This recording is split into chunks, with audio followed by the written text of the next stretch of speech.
No, these are not shoes. It's a case.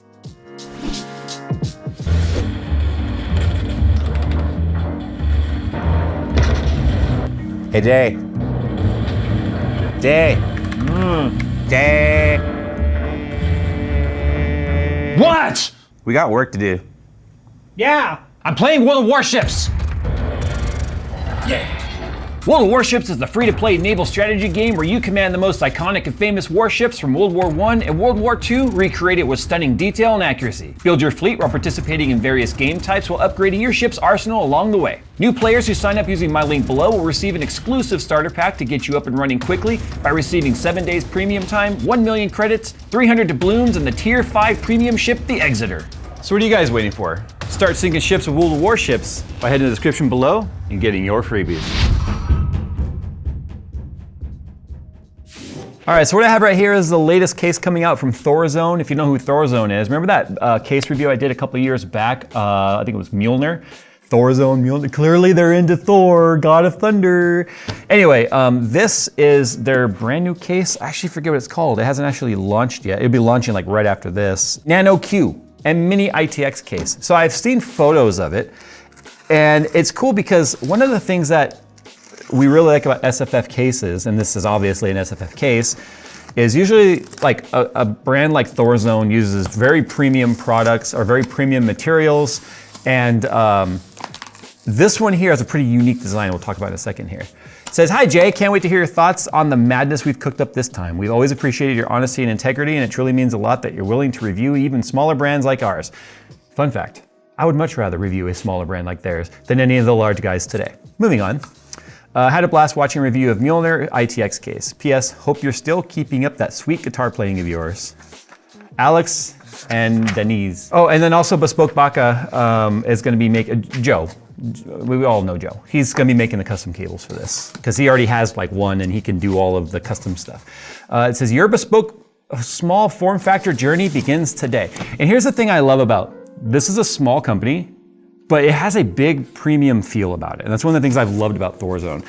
And I'm gonna be interested to get Phil's take on this case too, because Phil is by far a bigger SFF kind of a fanboy than I am, because he also knows that you can go pretty, it's almost like jewelry, if you will. If you do it right, it's like a centerpiece. This is a very bespoke fit box, if you will. Besuctioned in there. The first thing Phil said when he saw the photos was like, that looks very mini MacBook or Mac Pro. But I'm okay with that. I don't have a problem with that. If there's one thing, whether or not you do or don't like Apple products, is you have to admit their design team does a very good job at making things look elegant and sleek. I wanna make sure I'm not gonna like, okay, because it's a sleeve and you have to lift it, right? It's like nice soft foam material in here. I don't want everything to go falling apart on me. Okay, so. This is the nicest box case I've seen in a while. Yeah, dude, look at this. Holy crap, that is like, That looks good. bro, we heard you want airflow. Okay, this is pretty freaking cool looking, holy cow. So one of the things that made this interesting to me is the fact that, if I remember correctly from the initial discussions we had 7 months ago, at least, about this, is that it's supposed to be able to fit an AIO, like a 240 AIO. Dude, okay, look at the front of this thing. This is pretty sick. So these are magnetic. I'm not sure why they're magnetic. We'll figure this out as we go, I guess. But these are like magnetic pieces on, okay, that one's not magnetic. That one's not. That one's magnet. And that one's also magnet. So I'm not entirely sure why these are magnetic, but they are. So this is probably, oh, so the whole thing pushes in as a power button. Nice. So I don't actually have any like review guide on how to get this thing apart. The one thing I do know is that the whole middle is supposed to slide out. Like this piece here, wait, is this all one? Phil, this entire outside piece is one piece of metal. Holy crap, like how do you even manufacture that? We'll be back when I figure out how to open it up, because oh, these are all magneting together. Okay, let me figure it out. Hey, we figured it out. Yay, because I went back and looked at the manual they sent me months ago. So these two middle ones slide up, and then that releases the guts. Dude. What? Wait. Your head's stuck in No, I might actually. My ears, if my ears weren't there, I could totally wear it. Okay, that's a solid piece of metal, dude. Johnny Ives' house. So there's actually two sizes. There's 11 liter and a 16 liter. I think this one might be the bigger one because I know I want to water cool it. Yep, these are the feet. And my ears hurt now. The light rays. So this is gonna be probably rigid RGB. Yep, check that out. Dude, the screws. Okay. Look at that packaging. Big companies need to take some freaking notes on the way that Thorzone does stuff. Like, this is an example of a small, like, kickstarted company or crowdfunded company that is doing it right. Screws. It's like, the font is a little weird to me. Well, the other one says handle. The handles. Dude. Dang. Looks like an iFixit kit with how I know. I don't even want to use them because they're like so pretty and in the right spot. Oh, they included an AIO? What? I don't know if they all include an AIO, but there's an AIO in this one. Oh. I'm just ripping it open. Okay, so it does have filters if you need them. There's probably a better way to get this out, but I'm just being damned. It's just the power button. The reason why this power button feels so good, so the whole middle piece right here, which is solid, is a metal button. It is a magnet pushing it away. So they just have the magnets in there, rare earth magnets in there backwards. So the button's just right there, as you can see, but the magnet's right there. Obviously, here's our extension cable for our power supply, and this is the guts of it.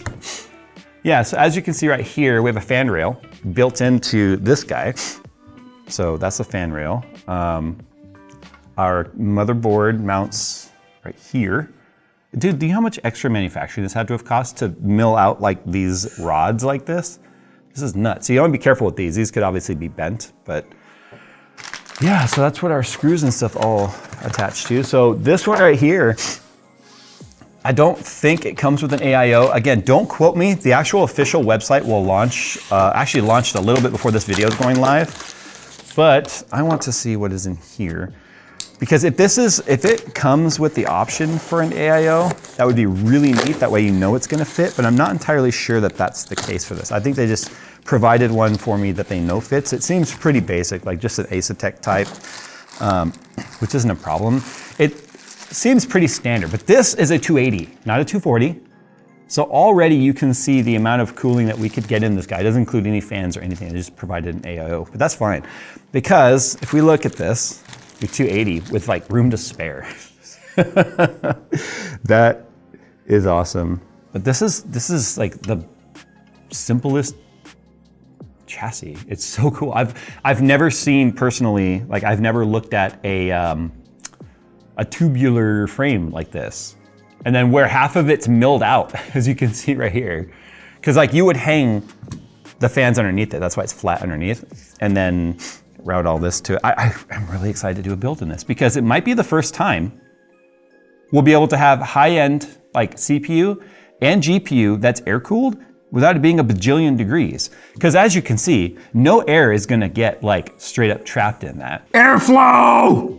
The intakes for the GPU fans are clearly gonna be able to pull air right through that. And then if you have an AIO on the top helping exhaust air, that's just, you know, convection assisted, which is a very weak force, but a force nonetheless. And then if we put it upright like this, I mean, one, it's not gonna take up a whole lot of room. And then two, you have your AIO on one side, which then you could have bringing cold air in. Instead of exhausting it, you could have it bringing cold air in through the side, and then the GPU bringing air in, and then it can all just, go right out the top. So there's a lot of stuff that we can do with this, and it looks like we might even have some adjustability. Okay, I'm going to now research the manual a little bit, and then we'll come back with, make sure we give you as much information about this as we can that's accurate, because this deserves it. Okay, so this is technically I don't want to call it the front, because you can orient it kind of any way you want. This is the panel that has removable magnetic pieces on there, that has the slide, and also has the power button right here. I wanted to show that there's also a fan mount in there. So you can fit a 120 in there, but it has to either be offset towards the GPU side or towards the motherboard side. and it's got a little bit of a rail, so you've got some adjustability on how far you can go. Or a 140 will fit in there like perfectly centered. So that gives you enough room to be able to mount another fan to either help, like if you're going feet on the bottom like that and it's exhausting, you can have that help pull the hot air out the top, which I think would be the perfect setup. Or if you're doing custom water cooling, there's enough room here between what they're calling the spine and the panel to be able to still mount a 30mm rad and have space left over with the fan. So you could have a 280 rad on the top and a 120 or even a 140 rad on the front, whatever we're calling this, the front. So that's pretty neat. I've this case has been delayed a little bit, and I'm so glad that they've thought out so many things. Let's talk about the GPU mount right here, because depending on the generation of graphics card you're going with, depending on the brand of graphics card you're going with, it may or may not need to be dynamically adjustable to fit that card. So as you can see right here, the riser cable mount itself is on a slide. Well, if you slide that around, then obviously the part that mounts down for your graphics card is also gonna have to move. Otherwise, it's just, you're not gonna be able to mount it down. So you've got this big screw right here, which you can unscrew. And as soon as I do that, there's a washer on there as well. This is what holds down your graphics card. You'll see the second position is accounted for right there. So if you have an extra tall graphics card, or you just wanna be able to scoot it up a little bit, you can do that, and you have a place to still secure your card down. So I can show you now for the PSU mount. I think that's a PSU mount right there. You can loosen these up and you can slide it along there. So it's really kind of weird. Like you need to put something through there to keep it from turning, because it's round, obviously. So if I were to use there we go, flathead screwdriver. So now you can see we can slide that around where needed. So many little things that I never thought would be so important. So I've got one of the handles on right here with the feet. And I want to talk about this mechanism. I don't like this design. So the way it works is these screws go through the pole, and then they screw onto the other end of this like smooth cap. So you can see it's smooth on that end, and then it's sort of just like an insert that this screws in like that, pinching the whole mechanism together. So what you have to do is you have to remove this, put the handle on there, and put the screw back through. You can see the handle's threaded on the inside right there. So then it just screws back into the chassis like that. My biggest issue is the one that these caps want to spin. They want to spin around in there. I feel like there's a couple of things that need to happen to make this better. One, put a hex head or something on here, so you at least put an Allen key or something in there to keep it from turning. It won't look super out of place. It won't be quite as clean as just this solid machined head. But two, one of ours was ever so slightly cross-threaded, or something got in there, or what. You're not gonna be able to see it on camera very well. But ours in here has a lot of like metal shavings, almost like it went slightly crooked. So I had a hell of a time getting it off. So I tried using one of the rubber feet, sort of, so you can see down here kind of how they would be, right? So these would be in here flush like that, right? And they're recessed. So I tried using one of the rubber feet and kind of smushing it in there with my finger to give some grip. But with it being slightly cross-threaded, that was never gonna that wasn't gonna work. So what I ended up having to do is I took my razor blade, and I noticed I had gotten it loose enough to where there was a little bit of wobble in that hole, and was able to shove this between the cap and the body, this metal piece here, to create a wedge so it couldn't spin. And it didn't cause any damage or scratches or anything in there, which is fine. And then even if there was, the cap or the foot arm handle thing blocks it anyway. But I had to create a wedge to get it to spin the rest of the way out, and then it took quite a bit of force. So I think that what needs to happen is these need an Allen head on them. And then almost like these also need to be an Allen head and not a flathead. They're a flathead screw, which is just a complete pain in the ass when it comes to trying to get them to stay on as you're turning, especially when I was dealing with that sort of torque. Now getting the handle in and out is easy because it doesn't spin, right? It doesn't move around on me. So this, once you just get it lined up, you just thread it down until you get it nice and snug, but don't go too tight. Last thing you want to do is break the screw in some way. So there's our feet. All right. Let's now mount the lighting. So that will line up right there. And it's got 2 screws that they came with. You know what's ironic? These are Allens. I mean, I don't know what the design choice was by going with flatheads and those screws, which are, in my opinion, a little more important. So you don't have to figure out like, where's my lighting gonna go? You already know, because it's gonna be sort of hidden, low profile, out of the way. They're a rigid PCB too. And then we get this little connector cable here. And it can be on either side. So this is an out and this is an in. So that would mean, if it makes sense, I think it would make more sense to have room up there to do it, because down here it'd be kind of under the graphics card. That'd probably be okay. That's fine, we'll go over here just to make it safe. And then we get this cable here, which is for the motherboard header. And then this would go to the in right here and plug into our motherboard, which is on this side. So now our case has integrated lighting in there. Oh yeah, so let's say you didn't want to use these handles like that. So the actual outer chassis itself can be mounted like this, or like that, like I'm about to do, or like this.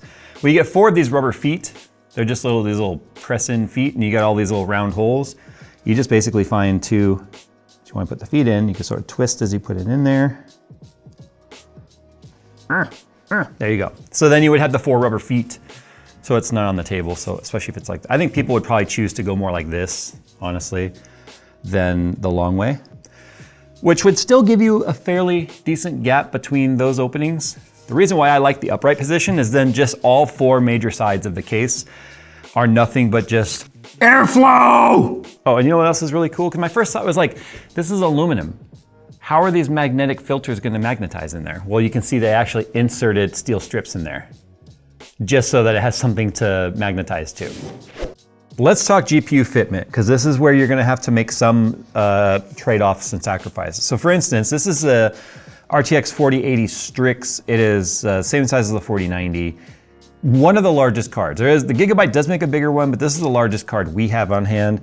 There's no mounting position or hold down or anything for the tab on the GPU. We feel like it desperately needs one because it wants to fall forward like this. And then once you do that a couple times, it loosens up that screw on the bottom and then it won't stay anymore like that. So it's almost like that screw, which is this guy right here. This big guy I already showed you. See how I just loosened that by hand? That is the only thing holding your GPU down. So especially if you were planning on trying to go to like LAN parties or something with this is not very safe this way.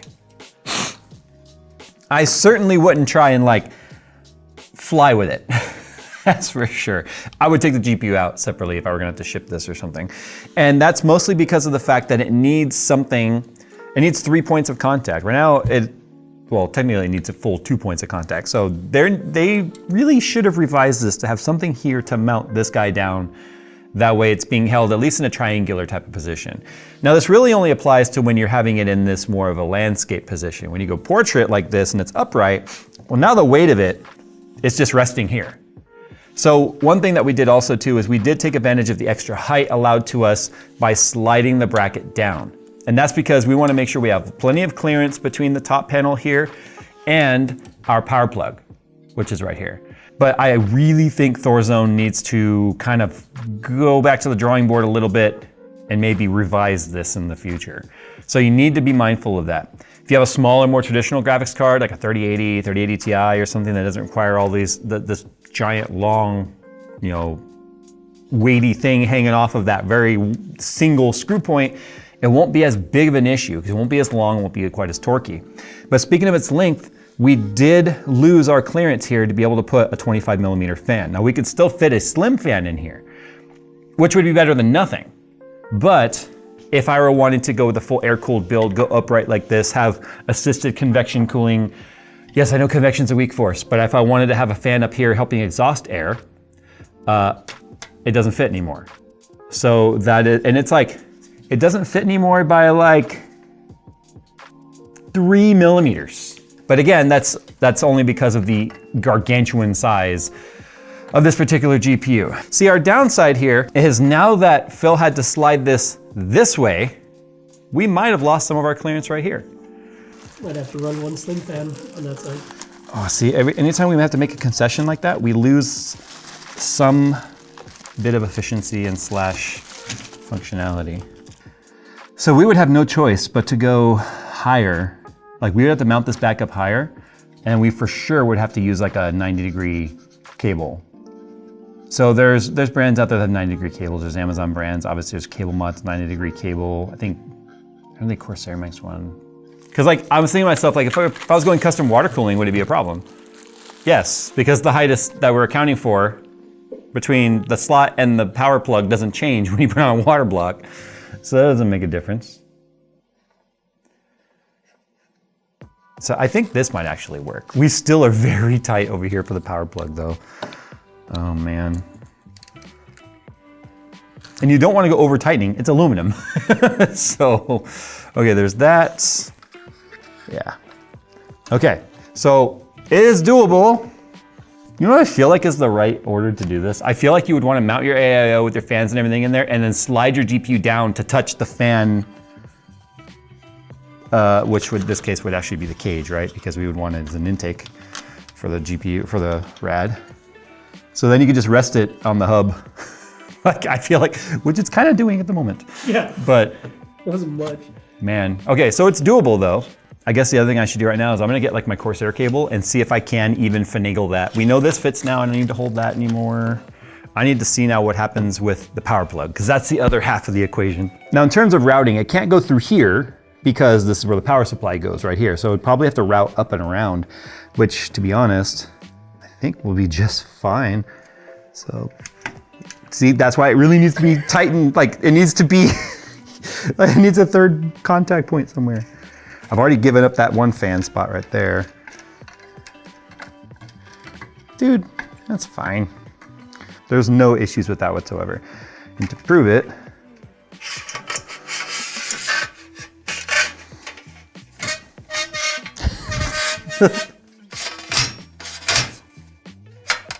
that fits just fine. See, we can't do anything about the length, cutting off our ability to have our top fan on there. Slim fan, you can see it's touching, but it's not like hurting it, it's not bending it in some weird way. Right there. So can we take it off now? Yeah. Nice. No problems at all. So, all right, time to get on out of here. Hope this gave you some insights as to what to expect from the Nano Q. It is a gorgeous, gorgeous case that I will be absolutely doing a build in as soon as those cables arrive. So I'm curious now, for those that are watching, which way would you mount this? Given the GPU mounting mechanism, I think upright's the best. I wish the feet maybe were like angled a little wider because it's got a very narrow, well, all this weight's on one side right now. There's no, but the power supply goes up kind of high too. I know it feels like I'm beating the case up. I'm not. I'm just giving what I think are real world scenarios that are going to arise. All right, there we go, guys. Sound off in the comments below how you feel about this. I wish I could comment on price. This alone tells me it ain't gonna be cheap. This one piece of metal, like I thought, is this just bent? No. This is a single milled piece of aluminum. That's a lot of crap they milled out to make this. That ain't cheap. I sure hope they're making ingots or something off the guts and then reusing it. I sure hope it's not just turning into metal shavings that get then just recycled somewhere else. All right, guys, links down below. Build is coming soon for this because it needs to be done. All right, guys, thanks for watching. We'll see you in the next one.